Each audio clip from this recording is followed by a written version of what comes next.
had her way. What makes the mermaid so important that the princess has to suffer the consequences?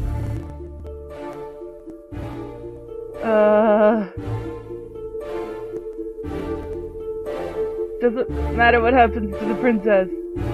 The rest of the class turned their heads to me.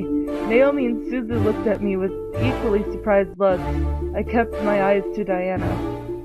If I was the mermaid, I wasn't going to let the princess take my prince away. Diana stared at me before smiling and turning her body to fully face me. Oh? And why does it not matter? The story isn't about the princess. The story is about the mermaid and the prince. But that is exactly my point. While the story talks about the mermaid and the prince's romance, we don't see the problems of the kingdom the prince rules. While we are all fixated with this love story, we ignore the fact the kingdom would fall apart without the marriage between the prince and princess. She kept her eyes to me as she spoke. I knew she wanted to make her words stick in my mind, but I didn't listen. It was one thing to be a fictional story. It's another to try to ruin someone's life or for selfishness. Diana chuckled and looked back to the class. Well, luckily in the real story of the Little Mermaid, the mermaid knows that what she was doing was wrong, and she threw herself into the ocean, turning into sea foam. Some of the students that surrounded me mumbled in surprise, obviously not knowing the real story. However, Diana was wrong once again. It's actually true, though? I'm just gonna say that's not true. Once again, the class looked to me, and Diana faced me with another smile. Not true? How so? The trade-off for becoming human was marrying the prince or turning into sea foam. However, she was also given the choice to kill the prince and turn back into a mermaid. The mermaid didn't because she loved him and sacrificed herself to that love. That is a story worth telling. But not some princesses get her way, but of a tragedy that had befallen on a girl who only wanted love. The class applauded me, with Suzu giving me her usual punch to my shoulder, and Naomi smiling at my logic. Diana, however, finally grew an almost angered face at me. Interesting. So what you are saying is that the princess should be given no mind. The story is not about the princess. The story is about the mermaid, and the mermaid should have gotten her prince. Even at the risk of a kingdom falling apart? Even if the entire world fell apart around them. Duty does not overrule love, and the princess needs to realize this. The applause that followed that intensified with whoops and hollers. I felt a wave of confidence roll through my body. Diana wasn't going to win. I wasn't going to let her. Diana then stopped talking and looked to the clock at the wall, reading it quickly. The class had already begun. Why was she looking at the time? Diana then leaned against the blackboard and smiled to us. I became worried. You know what? School isn't important. Everyone, go ahead and head home. Take the week off. The students suddenly began to chat happily, or in confusion of the situation. Many thought it was a dream come true. Others knew better. Before anyone could protest, however, Diana pressed 2 fingers to her lips and counted down with her fingers in the air. 3, 2, 1. The speakers of the classroom gently awoke, giving us an announcement we would never believe. Attention students! Due to an emergency faculty meeting, we will be closing school for the remainder of the day and this entire week. Please leave the school quickly and quietly and have a good rest of the week. She used her powers on them. Damn it! I felt the need to stop her, but how could I stop a demon in the middle of a public area? Diana smiled before gesturing to the door. Have a nice week off. School will resume next week. Many of the students filed out, chatting to each other about the new impromptu plans. Suzu was beyond happy, but Naomi was hesitant. Before we could pack up and leave, however, Diana stepped up to us. Excuse me, little miss. I'd like you to stay a little while. There's something we need to discuss. Right? I wish school was like that too. Like, hey, we're having a faculty meeting, so you guys get the entire week off. Her. As Diana looked to Suzu and Naomi, she snapped her fingers, making my friends tense up. You two can head home. Don't worry about your friend until next week, okay? If you contact her, she won't reply, so don't bother. If she contacts you, ignore her, because she's just fine. As if on command, Suzu and Naomi left the room. I tried to march after them, but Diana stepped in my pathway, warning me with her eyes that if I followed, there would be hell to pay. I had lost my two friends, at least for the week. As she wanted, Diana and I were alone. I slammed my hands on the desk in front of me and glared at Diana. What are you doing and what are you thinking? What? Do I not make a good teacher? I figured you should have a little lesson, so I took matters into my own hands. Whatever you're trying to do won't work. You really think so, dear? And what makes you so sure about that?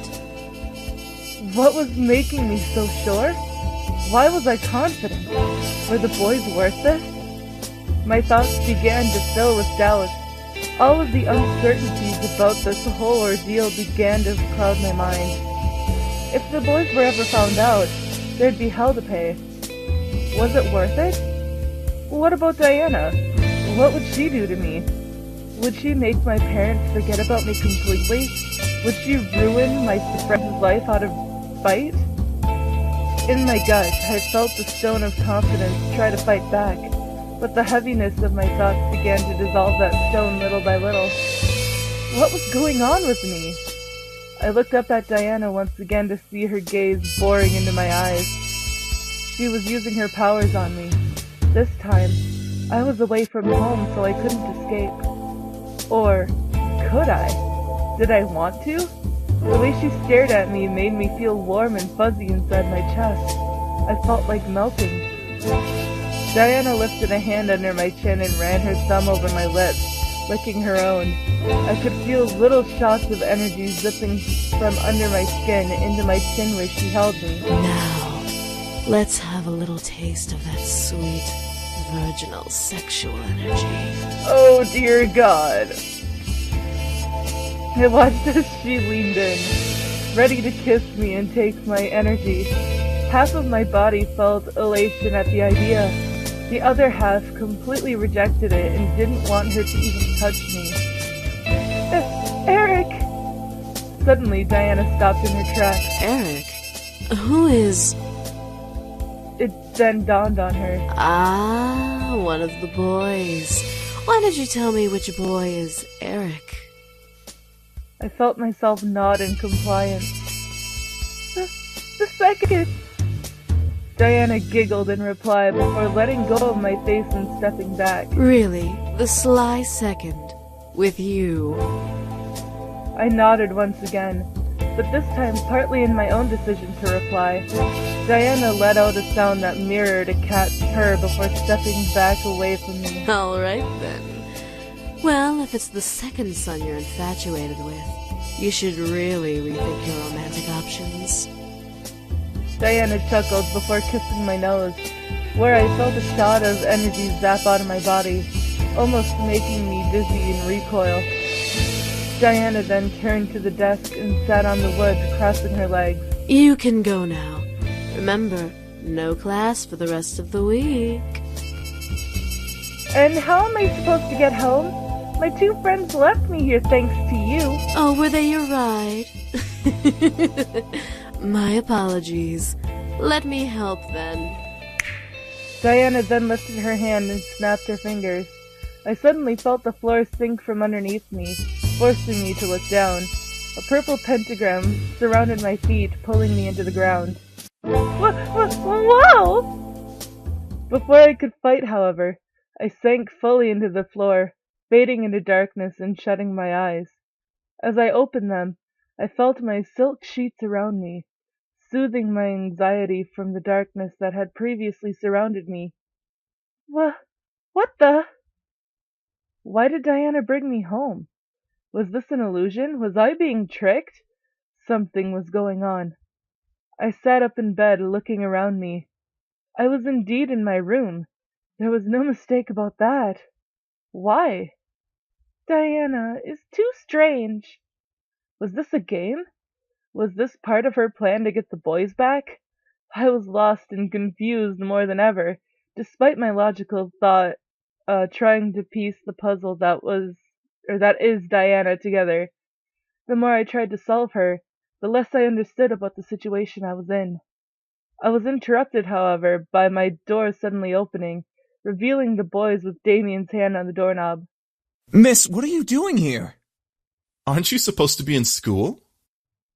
I furrowed my eyebrows and stared at Damien, asking him to answer their questions through my thoughts. Diana sent her back here. She invaded her school and sent all the students back home. What is that bitch up to? Seriously, Diana's playing around for no reason. Maybe it's part of her plan. The boys continued to argue back and forth about Diana, fueling an almost jealous curiosity in me. Damien seemed to be deep within the talking to not notice my thoughts, for if he didn't even stop talking alongside his brother. Why was Diana after them? Why did she want to bring them back? What was important about the boys that she would travel to the human world to get them? What was going on? I decided enough was enough. I needed answers. Hey! The boys stopped arguing, staring at me in surprise. I held my hands in fists on my lap, mustering courage to continue to speak despite my abrupt shouts. Why is Diana here? Why does she want to bring you all back? What exactly did you all run from? Why did you run from it? Miss, we... Don't miss me. Please, I need to know what's going on. I won't be left in the darkness about this. I want to know what I'm facing.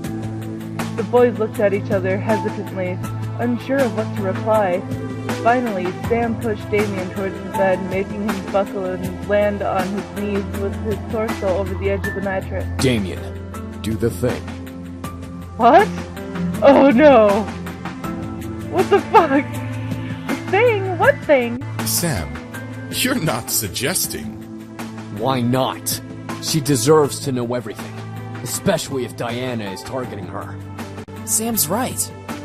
I guess we have no choice then. I was getting confused. What was Damien about to do? Damien stood before climbing onto the bed with me, sitting across from me on his knees. We're going to show you everything. You have to trust me, okay?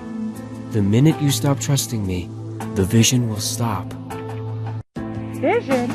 Princess, please trust him. I looked to Eric, unsure of what was going on, but I nodded. If this was the only way to learn, then this was my chance to know. Damien gently placed his hands on each side of my head, gently pressing his thumbs into the skin above my eyebrows. I could only stare at Damien as his eyes began to glow gold and energy began to be both pulled out of me and forced into my head. Within seconds, my vision went black once again. I was unsure of what Damien was doing, but soon, shapes and textures slowly began to appear around me. Ah! That was a hiccup, okay. I found myself sitting on the stone floor in the middle of what looked like a fantasy throne room. Where am I? I looked down at myself to stand only to see my body was as... Bleh. I cannot speak right now. Apparently, my body as translucent as a ghost. Whoa! I jumped up and inspected my hands in a sudden panic. I was see-through. Why? What was going on? How dare they try to negotiate with me? Do they not know whom they speak to? I gasped and ran behind a nearby pillar away from the voice. The sound of his anger and his words frightened every bone in my body, turning me into a frightened child. My lord, please calm yourself. Oh my god, the voices. Ah. Calm? They're merely testing my resolve. I have more than half of a mind to send my greatest armies to take what should be mine. They are mere insects in the way of my